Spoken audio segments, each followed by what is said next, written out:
Every organization starts with a simple question: how can we do better? At the Shingo podcast, we follow the real journeys, the wins, the setbacks, and the hard lessons of those who believe excellence is not only a destination, but a way of life. This is the Shingo podcast.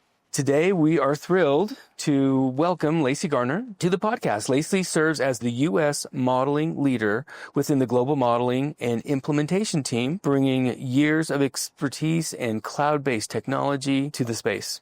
With a focus on power sports, retail, consumer packaged goods, and industries, she's played a pivotal role in leading the architectural design and development of Complete Excellence at Circana. As the inaugural system owner for continuous improvement, she spearheaded efforts to implement and optimize Complete Excellence, Circana's engine for fostering a culture of sustainable operational excellence, guided by principles and insights from the Shingo model. In her current role, Lacey is responsible for developing and executing the strategy for a team of modelers she oversees in both the U.S. and India. Welcome, Lacey. It's good to be here. Thank you. I know. Thank you. So let's just jump right into this. Today's topic is failure. It's not always easy to talk about, but it's often the spark that drives deep learning and growth. So first question, why do you believe failure is foundational to success? When I think of failure, I reminisce of all the stories of times that I failed or times that I've seen someone else fail. And I think the most important thing to remember about failure, hard when you're in the middle of it, but at the end and say, without that failure, I wouldn't have learned something. Yeah. So I think failure is a way that you can really embrace think scientifically or embrace scientific thinking and say, without this experiment, without this failure, I wouldn't have been able to learn. I love how you use the term experiment. Do you consciously think of when you go out and do something that it is an experiment, that I'm testing and learning through that space, or how do you approach it? Failure as an experimentation. The experimentation kind of lowers the bar, where another Shingo principle is seek perfection. And sometimes we can say, as humans, we want to be perfect, but that's not what the Shingo principle says. It doesn't say, be ye therefore perfect. It says, seek perfection. And in that seeking, it takes iteration.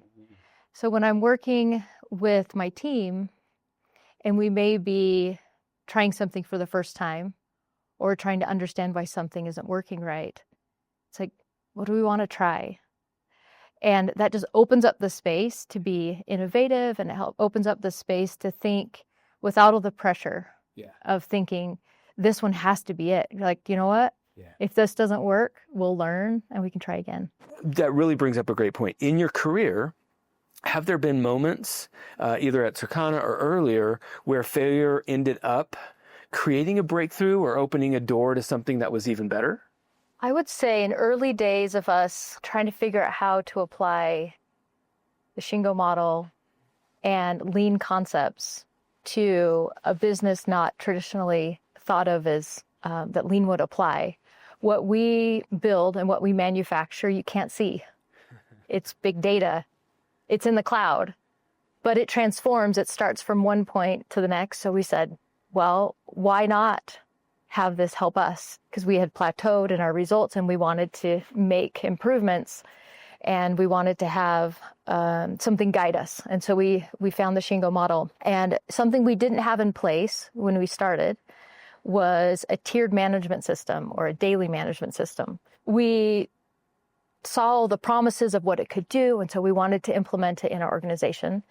And as we did, we said, oh, we know better. Working with consultants, they said it won't work. So we're like, you don't know us. So we're going to do it this way. And we implemented tiered management system just in the front lines, and then one management level up in the organization. And what we learned through that experiment taught us there is value there, but you've got to have the entire organization to go. Otherwise, information won't flow up and won't flow down. Okay. I feel like it was partially a failure because you're like, this isn't really getting us the results we wanted. Mm-hmm.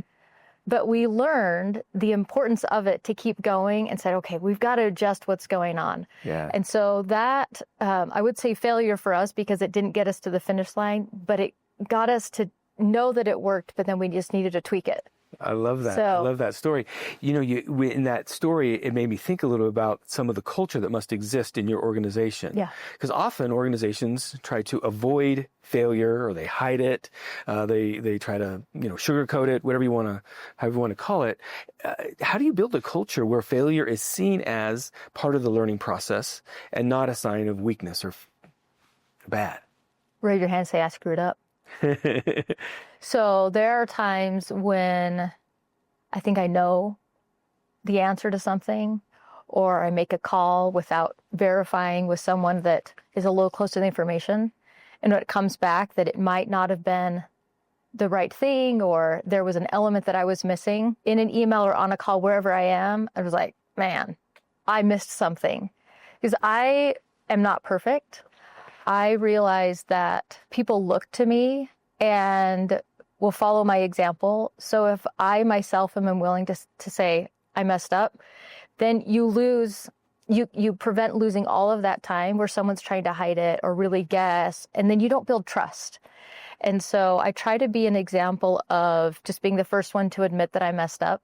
Yeah. And so we can just figure out where we're going from there and not blame and point fingers at others, and just say, okay, what did we learn and what are we going to do next? I love that. I love that. You mentioned the Shingo principle several times. And our view, obviously, at the Shingo Institute is that complete excellence, and that's the model you're doing, but I would say complete excellence, even from any organization, I love the term you guys have used for that, is built on these principles that you talked about, the principles that are articulated in the Shingo model. So in your perspective, how do those principles, things like, humility, respect, scientific thinking, help teams reframe that view that you're talking about of what a failure is? One of the things that I really like about the Shingo principle is they keep balance. You can't just have one of them. You have to have all 10. And you have to have all 3 dimensions, because you can't have complete respect for people without realizing the customer and realizing the improvement that you need to do to the work to deliver more value to the customer. When we are thinking about complete excellence at Circana and the systems that makes up, we want to make sure that all of the principles are represented in all of the systems so we get that balance so it can be complete. One of the interesting things I'll note here about the name of our company, Circana, just about 2 years ago, we merged with another company. We used to be a company called IRI, Information Resources, Inc. And we merged with another company called NPD. And these 2 companies, instead of saying, okay, we're going to take this name, we're going to take this name, we're going to come together and we're going to make something more complete. And if you know a little bit about what we do, we have a data set here with IRI and another data set with NPD, and often our clients would have some from here and some from another. And when we came together with Circana, the name is because with IRI and NPD together, we are complete. Oh. And the CIRC of Circana is from circle, which is circle is complete. And so when we think about complete, I think about all of the types of systems, work, improvement, and management systems.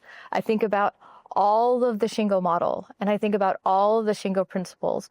So when we're doing our work on complete excellence, we have to make sure that it's all included, because otherwise you won't get complete excellence.